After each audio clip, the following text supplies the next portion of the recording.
భరద్వాజ గారు ఈరోజు 2 సినిమాలు రిలీజ్ అయినాయి, తెలుగు సినిమాలు. ప్రప్రదంగా మనం చెప్పుకోవాల్సింది ఆ ఒక్కటి అడక్కు, అలానే ప్రసన్నవదనం. ఈ 2 సినిమాల పరిస్థితి ఏంటి? 2 సినిమాలు చూశారు మీరు, ఎలా ఉంది? ఆ ఒక్కటి అడక్కు గురించి ముందు ఏమనిపించింది మీకు?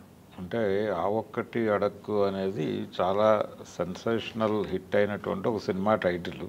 అవును, అంత మాత్రమే కాదు, అది అల్లరి నరేష్కి చాలా దగ్గర సంబంధం ఉన్నటువంటి టైటిల్. ఎందుకంటే వాళ్ళ ఫాదర్ తీసినటువంటి హిట్ సినిమా అది. అవును. రెండోది రావు గోపాలరావు గారు చివరి రోజుల్లో చేసినటువంటి హిట్ సినిమా, ఆయన మీద నడుస్తుంది సినిమా. అవును.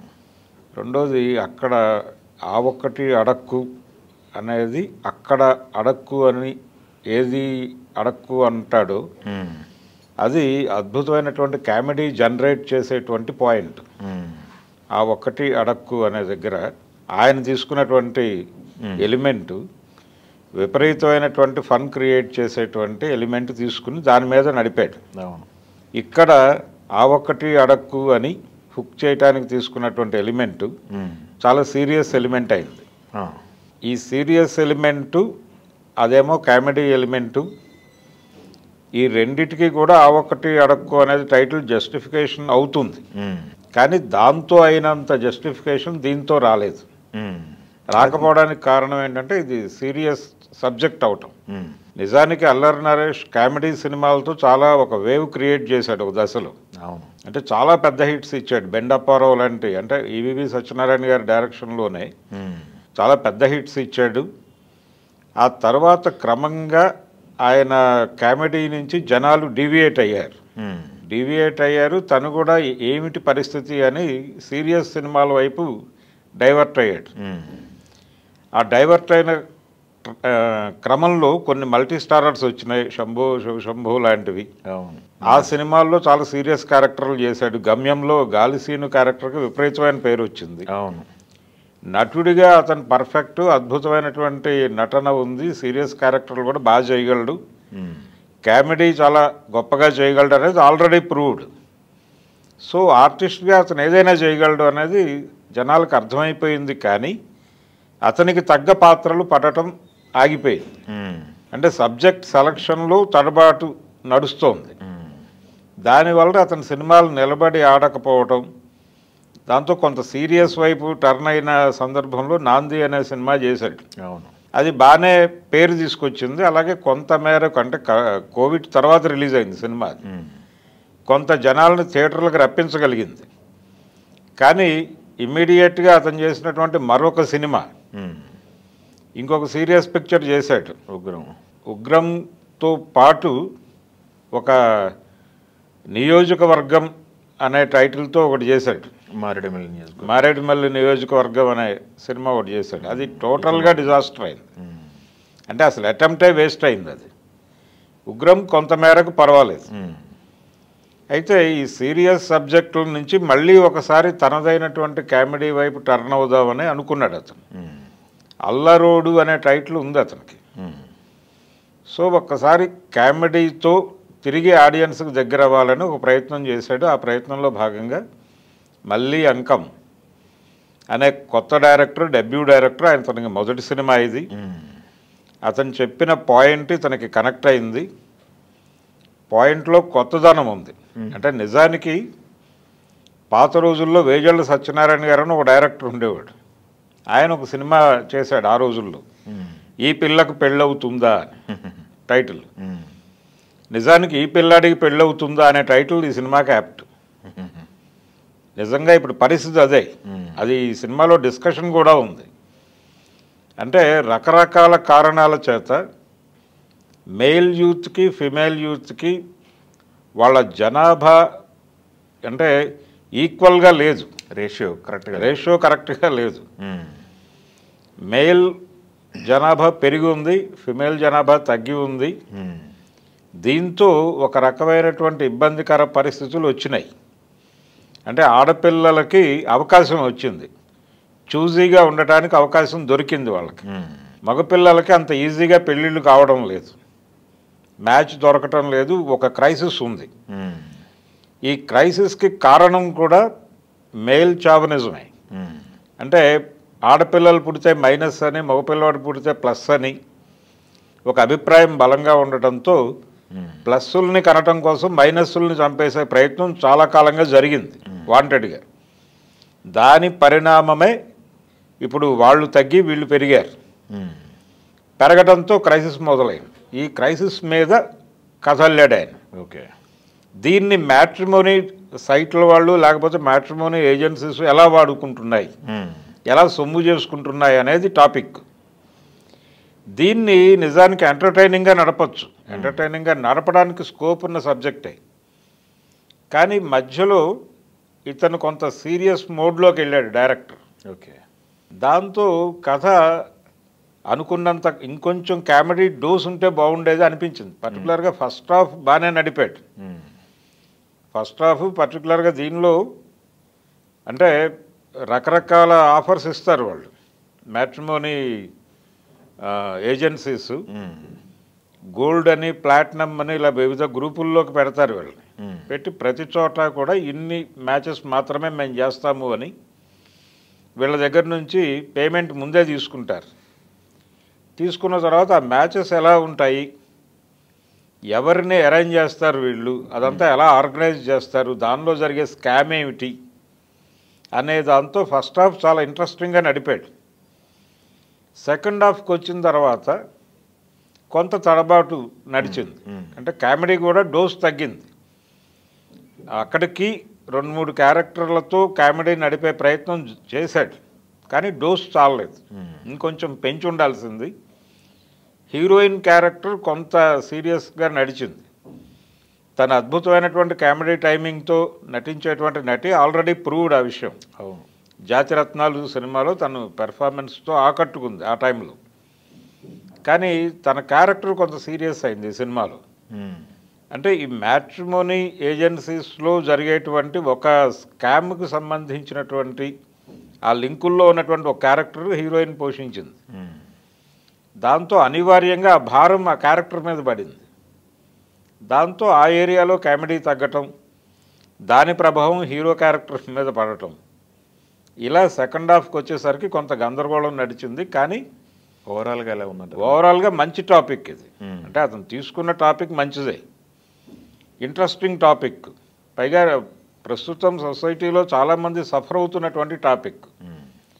దానికి కేవలం అదొకటే, అంటే ఏజెన్సీ దగ్గరే కన్ఫైన్ అవటం కాకుండా ఇతర కారణాలు కూడా, ఈ పరిస్థితికి దారితీసినటువంటి ఇతర కారణాల గురించి కూడా ఇంకొంచెం వివరంగా గనక వెళ్ళుంటే చాలా కామెడీ చేయడానికి అవకాశం ఉన్నటువంటి పాయింట్ అది. ఆ పాయింట్ని మరీ స్ట్రైట్గా వెళ్ళిపోయి తను చెప్పదలుచుకున్న అంశం కూడా కొంత కన్ఫ్యూజ్ అయ్యాడు. కోర్టు సీన్స్ ఉన్నాయి దీనిలో. కోర్టు సీన్లో కొంత కన్ఫ్యూజన్ నడిచింది. అబ్బూర్ రవి డైలాగ్స్ రాశాడు. ఆయన కొంత కేర్ తీసుకున్నప్పటికీ ఇంకొంచెం స్ట్రైట్గా ఆ పాయింట్ చాలా సీరియస్ పాయింట్ అది. దాన్ని మరికొంచెం అంటే ఆడపిల్లలు చూజీగా ఉన్నారు అనే పాయింట్ కూడా రైజ్ చేశారు. దాన్ని మనం వాడుకోవాలి అన్నారు. ఆ వాడుకోవటానికి వీళ్ళు వేసేటువంటి ఒక రకమైనటువంటి ఎలా వాళ్ళకి బిస్కెట్లు ఎలా వేస్తారు అనే దానికి సంబంధించి ఇంకొంచెం ఎంటర్టైనింగ్గా నడిపి ఉండాల్సింది. అది మిస్ అయింది అనేది ఒకటే. ఆడియన్స్లో ఒక చిన్న సెకండ్ హాఫ్ కొంచెం డల్ అయింది, సీరియస్ అయింది అనేటువంటి ఒక అనుభూతి. ఫస్ట్ హాఫ్ బాగానే నడిచింది, ఫస్ట్ హాఫ్ ఓకే. సెకండ్ హాఫ్కి వచ్చేసరికి ఆయన ప్రధానమైనటువంటి కేసు టాపిక్, కొంత క్రైమ్ ఇన్వాల్వ్మెంటు ఇవన్నీ నడిచినాయి. ఆ ఏరియాలో కూడా ఎంటర్టైన్మెంట్ తీసుకురావచ్చు. డైరెక్టర్ ఎందుకనో ఆ పాయింట్ వదిలేశాడు. రెండోది ఈవీవి సత్యనారాయణ గారు అక్కడే కేర్ తీసుకునేవాడు. ఆయన సీరియస్ విషయాన్ని కూడా చాలా ఎంటర్టైనింగ్గా చెప్పే ప్రయత్నం చేసేవాడు. అందుకని అసలు ఆ టైటిల్ జోలికి వెళ్లకుండా నేను వేజళ్ళ సత్యనారాయణ గారిని ఫాలో అయిపోయి ఈ పిల్లాడికి పెళ్ళవుతుందా అనే టైటిల్ పెట్టుంటే సరిపోయేది సినిమాకి. నిజానికి అప్పుడు అది బర్నింగ్ టాపిక్. ఈ పిల్లకి పెళ్ళవుతుందా అనేది అప్పటి బర్నింగ్ టాపిక్. 80sలో, ఎర్లీ 80sలో వచ్చిన సినిమా అది. ఇప్పుడు ఇది యాప్ట్ టైటిల్ దానికి అంటే పెళ్లి కాని ప్రసాద్ అనే క్యారెక్టర్కి అల్లరి నరేష్ పూర్తి స్థాయిలో న్యాయం చేశాడు. ఆ పెళ్లి కాని ప్రసాద్ క్యారెక్టర్తో పాటు ఈ సినిమాలో కొత్త అంటే మనకి ముత్యాల ముగ్గులో క్యారెక్టర్ ఉంటుంది, నిత్య పెళ్లి కొడుకు అని. ఆ నిత్య పెళ్లి కొడుకు క్యారెక్టర్ కూడా దీనిలోకి తీసుకొచ్చారు. అది కూడా కొంత సీరియస్గా నడిచింది. అది కూడా కొంత ఎంటర్టైన్మెంట్కి సినిమా దూరం కావడానికి దారితీసింది. నిజానికి అది చాలా ఎంటర్టైనింగ్గా నడుపుతాడు ముత్యాల ముగ్గులో. ఆ క్యారెక్టర్ని కూడా ఇంకొంచెం ప్రాపర్గా వాడుకుని ఉంటే బాగుండేది అనిపించింది. అయితే అక్కడికి మరదలు పాత్ర ద్వారా, అంటే తమ్ముడికి పెళ్ళైపోతుంది, అన్నకి పెళ్ళి కాదు. ఆ పెళ్ళైపోయినటువంటి తమ్ముడి భార్య క్యారెక్టర్తో చాలా కామెడీ చేయించారు. నిజానికి ఆర్టిస్ట్ కూడా చాలా కష్టపడింది. ఆవిడ కూడా మేబీ ఫస్ట్ మూవీ కావచ్చు ఇది, చాలా బాగా పెర్ఫామ్ చేసింది. హీరోయిన్ ఫరియా అబ్దుల్లా తన పరిధిలో తాను క్యారెక్టర్ పరిధి మేరకు నటించింది. తనని పూర్తి స్థాయిలో వాడుకోలేదు డైరెక్టర్ అనేది అయితే అనిపిస్తుంది. ఓవరాల్గా ఒక క్రైసిస్ నడుస్తోంది ఇప్పుడు ఇండస్ట్రీలో. అంటే దాదాపు సమ్మర్లో ఏ సినిమా కూడా థియేటర్లకు ఆడియన్స్ని రప్పించడం అనేది జరగట్లేదు. టిల్లు నిలబడి ఉన్నాడు ఇప్పటికీ. టిల్లుని పక్కకు జరిపే సినిమా రాకపోవడంతో చాలా థియేటర్స్కి ఇప్పటికీ తనే హోప్ ఇచ్చి నిలబడి ఉన్నాడు అక్కడ. ఈ సినిమా కొంచెం అంటే వీకెండ్స్ నడిపేటువంటి స్టామినా అయితే ఉంది. ఓకే, కాబట్టి ఓటీటీ కూడా బెటర్ సినిమా అయ్యే అవుతుంది ఇది. ఓకే, అంటే కంటెంట్ ఫ్రెష్గా ఉంది, రొటీన్ కంటెంట్ కాదు, కొంత డిఫరెంట్ ఏరియాలోకి వెళ్ళారు. మ్యాట్రిమోనీలో జరుగుతున్నటువంటి స్కామ్స్ గురించి ఇప్పటిదాకా ఎవరు సీరియస్గా మాట్లాడలేదు. ఆ ఏరియాని టచ్ చేసినప్పుడు ఇంకొంచెం పరిశోధన చేసి ఇంకొంచెం సామాజిక అంశాలను కూడా కలిపి ఇంకొంచెం ఎంటర్టైనింగ్గా వెళ్ళుంటే బాగుండేది అనేది ఒకటే ఆ సినిమాలో ఉన్నటువంటి ఇబ్బంది. ఓకే, మిగిలినదంతా అంటే ప్రొడ్యూసర్ కూడా ప్రొడక్షన్ వాల్యూస్ బాగున్నాయి సినిమాలో. ఖర్చు పెట్టారు, రిచ్గానే తీశారు సినిమాని, ఎక్కడ రాజీ పడలేదు. అలాగే ఎమోషనల్గానే నడిపారు సినిమాని. కాకపోతే ఓవరాల్గా చెప్పిన విషయం అంటే స్కామ్ వరకు పరిమితమయ్యారు, కానీ దాని వెనకాల జరుగుతున్నటువంటి సామాజిక విధ్వంసం గురించి ఇంకొంచెం ఎంటర్టైనింగ్గా మాట్లాడుంటే బాగుండేది అనేది ఒకటే కంప్లైంట్. ఓకే. ప్రసన్నవదన పరిస్థితి ఏంటి సార్? సుహాస్ అంటే సుహాస్ కొత్త తరహా కథలతో వస్తున్నాడు. అంటే తను ఒకటి నమ్మాడు, మనం కొత్త పాయింట్తో ఆడియన్స్ ముందుకు వెడితే వాళ్ళు ఆశీర్వదిస్తారు అన్నది తను మొదటి నుంచి నమ్మి పాటిస్తున్న సూత్రం అది. అట్లా ఇందులో కూడా ఒక కొత్త పాయింట్తో వచ్చాడు. ఆ ప్రసన్నవదనం అనే టైటిల్లోనే ఆ సినిమా కథ ఉంది. అంటే ఒక యాక్సిడెంట్ జరుగుతుంది అతనికి ఒక రకమైనటువంటి బ్లైండ్నెస్ వస్తుంది. అంటే తను చూసినటువంటి సన్నివేశం ఆయనకి రిజిస్టర్ కాదు, తను సాక్షిగా మారతాడు ఒక హత్యకి. అంటే ఒక యాక్సిడెంట్లో అది వస్తుంది అతనికి. ఒక రకంగా తను చూస్తున్నటువంటి సన్నివేశం అతనికి రిజిస్టర్ కాకపోవడం అనేటువంటి ప్రాబ్లం మొదలవుతుంది. ఆ ప్రాబ్లం మొదలైన తర్వాత ఒక హత్యకి విట్నెస్గా మారతాడు. Face blindness. ఆ బ్లైండ్నెస్ వచ్చిన తర్వాత ఎలా తను ఆ సాక్ష్యాన్ని ప్రజెంట్ చేయాలి అనే దగ్గర కన్ఫ్యూజన్ మొదలవుతుంది. ఆ కన్ఫ్యూజన్ ఆధారంగా నడిపినటువంటి సినిమా చివరికి తనే ఇన్వాల్వ్ అవ్వాల్సి వస్తుంది దానిలో. ఆ ఇన్వాల్వ్ అయ్యి ఎలా బయటపడ్డాడు అనే దాని మీద నడిపాడు. ఇది టోటల్గా స్క్రీన్ ప్లే మీద ఆధారపడి నడిచేటువంటి సినిమా. డైరెక్టర్ చాలా కష్టపడ్డాడు సినిమాని జనరంజకంగా నడపడం కోసం.